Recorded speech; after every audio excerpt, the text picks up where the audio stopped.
ఇలా వరలక్ష్మీదేవిని ఈ షోడశోపచార పూజలతో పూజ చేసిన తర్వాత అమ్మవారికి అత్యంత ప్రీతిపాత్రమైనటువంటి నైవేద్యాలు సమర్పించాలి. అంటే 5 రకాల నైవేద్యాలు అమ్మవారికి ఎంతో ఇష్టమైనవిగా మన ప్రాచీన మహర్షులు మనకి తెలియజేయటం జరిగింది.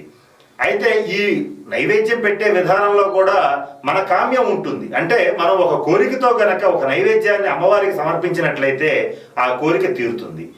ఆ కోరికలు తీరడం కోసమే ఈ యొక్క విధ విధానాలని చెప్పటం మన హిందూ సాంప్రదాయంలో ఉన్నటువంటి ఉన్నతమైన విశేషం.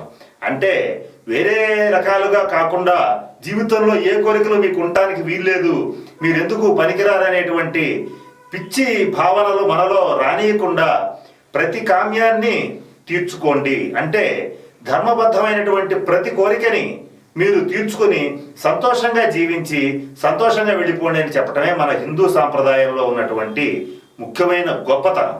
అయితే ఏ రకాల ప్రసాదాలు ఉన్నాయంటే మొట్టమొదట దధ్యోజనం, అంటే అన్నంలో పెరుగు కలిపి తిరగమాత పెడతారు, దాన్ని దధ్యోజనం అంటారు. అలాగే పులిహోర అంటే మనందరికీ తెలిసిందే. తర్వాత గుడాన్నం, అంటే బెల్లంతో వండినటువంటి అన్నం. తర్వాతది పరమాన్నం అంటే మరి గుడాన్నం అంటే ఏంటి, పరమాన్నం అంటే ఏంటి అంటే ఈ రెండిటికి తేడా ఉంది, అదేంటో చెప్తాను. తర్వాత చివరగా పులగం. ఇవి 3 అంటే ఈ 5 రకాలైనటువంటి ఈ నైవేద్యాలని అమ్మవారికి గనక ఆ నైవేద్యంగా సమర్పించినట్లయితే ఈ రోజున వాళ్ళు అనుకున్న కోరికలు నెరవేరుతాయి. మొట్టమొదటగా దధ్యోజనాన్ని, అంటే ఇందాక మనం చెప్పుకున్నట్టుగా పెరుగు అన్నంలో తిరగమాత పెట్టినటువంటి దధ్యోజనాన్ని లక్ష్మీదేవికి వరలక్ష్మీ వ్రతం రోజున గనక మనం నైవేద్యంగా సమర్పిస్తే అంతులేని ధన సంపదలు కలుగుతాయి. అలాగే తర్వాత పులిహోర అంటే మనకు తెలిసిందే, పసుపు వేసినటువంటి హరిద్ర అన్నం అంటే పులిహోర అంటారు దాన్ని. ఈ పులిహోరని గనక ఆ రోజున నైవేద్యంగా సమర్పిస్తే అన్యోన్యత, పుత్రప్రాప్తి, అంటే భార్యాభర్తల మధ్య మంచి అన్యోన్యత ఉంటుంది. పుత్రప్రాప్తి అంటే సంతానం లేని వాళ్ళకి సంతానం కలుగుతుంది. అలాగే ఎవరైతే ఈ రోజున పాయసాన్నం సమర్పిస్తారో వాళ్ళకి మంచి పదవి లభిస్తుంది. అంటే ఎవరైతే అధికారాన్ని కోరుకుంటారో వాళ్ళు ఈ వరలక్ష్మి వ్రతం రోజున పాయసాన్నాన్ని అమ్మవారికి సమర్పించాలి. అమ్మవారి పేరు వరలక్ష్మే కాదు, రాజ్యలక్ష్మి, అంటే రాజ్యాన్ని కూడా పరిపాలించేటువంటిది అని అర్థం. అంటే రాజ్యలక్ష్మి, ఎవరికైతే రాజ్యలక్ష్మి ఉంటుందో వాళ్ళే రాజు. అంటే రాజ్యాధికారాన్ని ఇవ్వగలిగినటువంటి శక్తి సామర్థ్యాలు కలిగినటువంటిది ఈ లక్ష్మీదేవి కనుక ఎవరైతే పదవిని కోరుకుంటారో వాళ్ళు పాయసాన్నాన్ని నివేదన చేయాలి. అలాగే ఎవరైతే మంచి ఆరోగ్యాన్ని కోరుకుంటారో వాళ్ళు గుడాన్నాన్ని నైవేద్యంగా పెట్టాలి. గుడాన్నం అంటే అన్నంలో బెల్లం వేసి వండుతారు, దాన్ని గుడాన్నం అంటారు.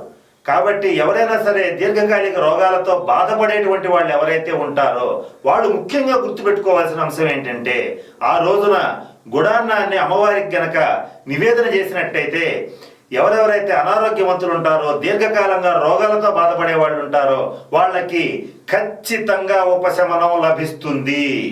ఇది ముఖ్యంగా గుర్తుపెట్టుకోవాల్సినటువంటి అంశం. ఇకపోతే మిగిలింది పులగం. ఈ పులగాన్ని ఎవరైతే అమ్మవారికి నైవేద్యంగా సమర్పిస్తారో వాళ్ళకి ఖచ్చితంగా వంశాభివృద్ధి కలుగుతుంది. అంటే మనం దీవించేటప్పుడు కూడా ఆ చంద్రార్కం వంశాభివృద్ధి రస్తు, అంటే సూర్యచంద్రులు ఉన్నంత కాలం నీ వంశం నిలబడి ఉండుగాక, అంటే తరతరాలు సంతానాన్ని పొందుతారు. ఈ 5 రకాల నైవేద్యాలని అమ్మవారికి సమర్పించాలి. ఇందాక మనం ఒక విషయం చెప్తామన్నాం, ఏమిటంటే పాయసాన్నానికి గుడాన్నానికి తేడా ఏంటంటే పాయసాన్నం అంటే ఒక్క చుక్క నీళ్లు కూడా కలపకుండా పాలలో బియ్యాన్ని ఉడికించి అన్నం గనక అంటే పరమాన్నం గనక వండితే దాన్ని పాయసాన్నం అంటారు. గుడాన్నం అంటే పాలతో సంబంధం లేకుండా ఓన్లీ బెల్లం అన్నం ఉడికేటప్పుడు వేసి చేసేటువంటి దాన్ని గుడాన్నం అంటారు. పాయసాన్నంలో మనం ఏం చేస్తామంటే అన్నం అంతా వండిన తర్వాత అన్ని నీళ్ళు అన్ని పాలు పోసి చేస్తాం. అలా చేయకూడదు. ఖచ్చితంగా లీటర్ పాలలో ఒక పావు కిలోనో ఎంతో అంటే దానికి తగ్గట్టుగా బియ్యాన్ని వేసి ఉడికించి తయారు చేస్తే అది పాయసాన్నం అంటారు. ఇది గుర్తుపెట్టుకోవాల్సినటువంటి అంశం. ఆ తర్వాత వాటిల్లో మీకు తోచినట్టుగా కిస్మిస్లు వేసుకుంటారు, అలాగే డ్రై ఫ్రూట్స్ వేసుకుంటారు, కొబ్బరి ముక్కలు వేసి మీ ఇష్టం, అది మీ మీ విభవాల కొద్దీ అది మీరు వాడవచ్చు.